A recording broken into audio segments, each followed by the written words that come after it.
Welcome back! Ngayon, gagawin natin ang pinakahinihintay ninyong ultimate battle of the brands para sa split-type inverters. Pagkukumparahin natin ang Midea, TCL, Condura, Samsung at AUX. Alamin natin ang pros, cons at kung sino ang pinakamatipid. Umpisahan natin sa Midea. Isa ito sa pinakamalaking manufacturer sa buong mundo, kaya subok na ang tibay ng makina nila. Ang pinakamalaking pro nito ay ang solid reliability. Mabilis lumamig at napakaganda ng balance ng presyo at kuryente. Kaya madalas itong kunin ng mga gusto ng install and forget na aircon. Walang masyadong sakit sa ulo in the long run.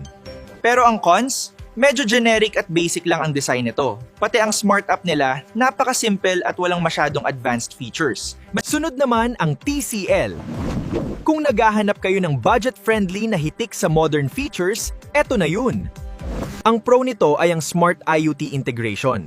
Madaling i-connect sa Google Assistant at napakaganda ng aesthetics ng indoor unit. Panalo rin sa presyo, kaya paborito ito ng mga nagbabudget para sa una nilang inverter aircon sa bahay. Pero ang cons? Mas manipis ang materyales ng outdoor unit. Minsan din ay mas maingay ang compressor nito kapag high load. Pangatlo, ang Condura. Tatak Pinoy na kaisa ng Carrier, kaya siguradong ginawa ito para sa tindi ng init sa Pilipinas.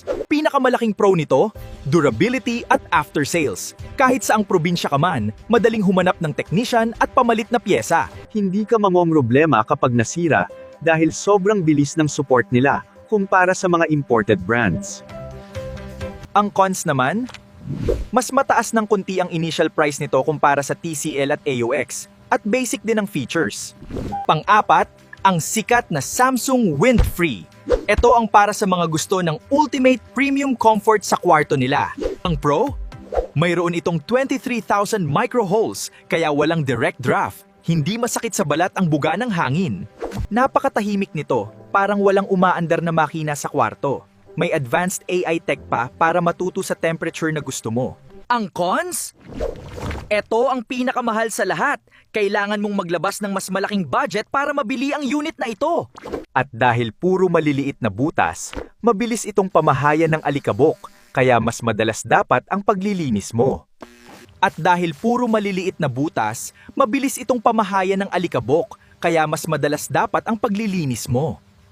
At ang huli, ang AUX Split-Type Inverter. Ito ang literal na definition ng entry-level at budget-friendly.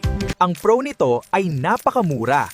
Napakabilis ding magpalamig ng kwarto, kaya perfect kung gusto mo agad ng ginhawa.